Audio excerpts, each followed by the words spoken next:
মৌমিতার সাথে পরিকল্পিতভাবে কাজটি করা হয়েছে। আপনারা সবাই জানেন ইতিমধ্যে মৌমিতার সাথে কি ঘটে গিয়েছে। সেই মর্মান্তিক ঘটনা এখন পর্যন্ত আমাদের কানের মধ্যে বাজে। তার সেই শেষ আর্তনাদ চিৎকারগুলো আমরা শুনতে পেরেছিলাম। বর্ণনা করেছিল কোন একটি ভিডিওর মধ্যে কি ঘটে গিয়েছিল তার সাথে। আজকের এই ভিডিওটির মধ্যে মোটামুটি সবকিছু আপনাদের সামনে উন্মোচন করা হবে। মৌমিতা একটি হসপিটালের ডক্টর এবং তার সাথে তার অসংখ্য সহকর্মীরা ছিল। তার সাথে একই সাথে চেম্বারে বসতো তার দুইজন কলিগ, মানে মেয়ে দুইজন বান্ধবী। সেই বান্ধবীগুলো যে মৌমিতার সাথে শেষ মুহূর্তে এরকম একটি কাজ করবে সেটা পৃথিবীর কেউ বুঝতে পারে না। আপনি অসুস্থ হয়েছেন, গিয়েছেন হসপিটালের মধ্যে ডক্টরের কাছে চিকিৎসা নেওয়ার জন্য, তবে সেই ডক্টর শেষকালে কিন্তু কারো কাছে চিকিৎসা পায়নি। বিনা চিকিৎসায় চিৎকার আর্তনাদ করে এই দুনিয়া থেকে বিদায় নিয়েছে। প্রায় 20 জন হায়নার দল মৌমিতার উপরে ঝাঁপিয়ে পড়েছিল। তখন তার পাশে ছিল দুইজন কলিগ, যে দুইজন মেয়ে বান্ধবী মৌমিতার হাত এবং গলা ধরে রাখে, মৌমিতাকে চিৎকার করতে দিচ্ছিল না। তখন মৌমিতা তার সেই কলিগ দুইজন বান্ধবীর সাথে এমন ভাবে তাকিয়েছিল যে তোমরা দুইজনই তো আমার বান্ধবী, আমি তোমাদেরকে সব থেকে বেশি বিশ্বাস করেছি। তোমরা দুজন মেয়ে মানুষ হয়ে কিভাবে পারছো আরেকজন মেয়েকে হায়নার হাতে তুলে দিতে। ছোট্ট একটি ক্লিপস এর মধ্যে দেখা যায় মৌমিতার গলাটা এরকম ফুলে আছে ভাই, ওকে মানে গলা টিপে রাখা হয়েছে সেটা বোঝা যাচ্ছিল এবং চোখ দিয়ে অজস্রেই রক্ত ঝরে যাচ্ছিল। সেই মুমূর্ষ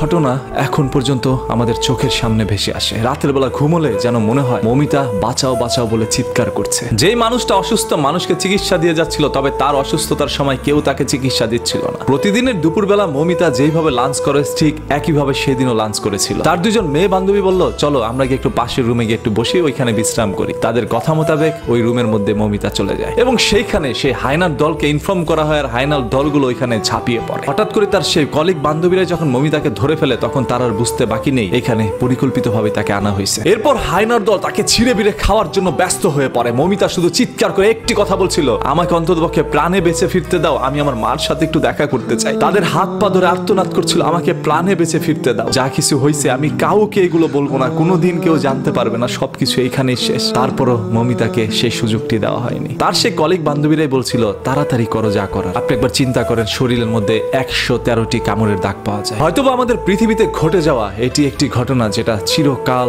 মানুষের হৃদয়ের মধ্যে আঘাত দিবে। 20 জন মানুষের বীর্য তার শরীরের মধ্যে যখন যায় তখন সেটা 150 গ্রামে পরিণত হয়। দুঃখের বিষয় আসলে সেটা নয় যে 20 জন হায়নার দল তার উপরে ঝাঁপিয়ে পড়েছিল। দুঃখের বিষয় হচ্ছে এইটা, দুইজন মেয়ে মানুষ হয়েও আরেকটি মেয়েকে হায়নার হাতে কিভাবে তুলে দিল। আজকে মৌমিতার সাথে যে ঘটনাটা আপনারা ঘটিয়েছেন বা ঘটাতে সাহায্য করেছেন, এরকম একটি ঘটনা যদি আপনার সাথে ঘটে তাহলে বুঝতে পারবেন মৌমিতা কত কষ্ট করে দুনিয়া থেকে বিদায় নিয়েছে। তার বিদায়টা হয়তো আরো সুন্দর হইতে পারত। মৌমিতার চেহারাটাকে বিকৃত করে ফেলেছিল তারা, ভোগ করা পর্যন্ত সীমাবদ্ধ থাকেনি। তাকে অনেক আঘাত যন্ত্রণা দিয়ে দুনিয়া থেকে বিদায় করেছে। পুরো কলকাতাবাসী এটা নিয়ে তীব্র প্রতিবাদ এবং বিচার চেয়েছে। আমি সবার কাছে আবারও এই ভিডিওর মাধ্যমে অনুরোধ করছি আপনারা সবাই এটা যতক্ষণ না পর্যন্ত বিচার না হচ্ছে ততক্ষণ পর্যন্ত প্রতিবাদ জানিয়ে যান। আমার কাছে মনে হচ্ছে তার মেয়ে দুজন কলিগ বান্ধবী সম্পূর্ণভাবে পরিকল্পনা করে এরকম একটি কাজ করেছে। তারপরও এখানে অনেক গণ্যমান্য ব্যক্তিরা রয়েছেন, আইন শৃঙ্খলা বাহিনী রয়েছে, আইন শৃঙ্খলা বাহিনীর তদন্তে হয়তো বা সবকিছু বেরিয়ে আসতে পারে। আমরা সবাই এটার তীব্র প্রতিবাদ এবং বিচার চাই, যাতে করে এই পৃথিবীতে আর কোনো মৌমিতার জীবন এইভাবে দিতে না হয়।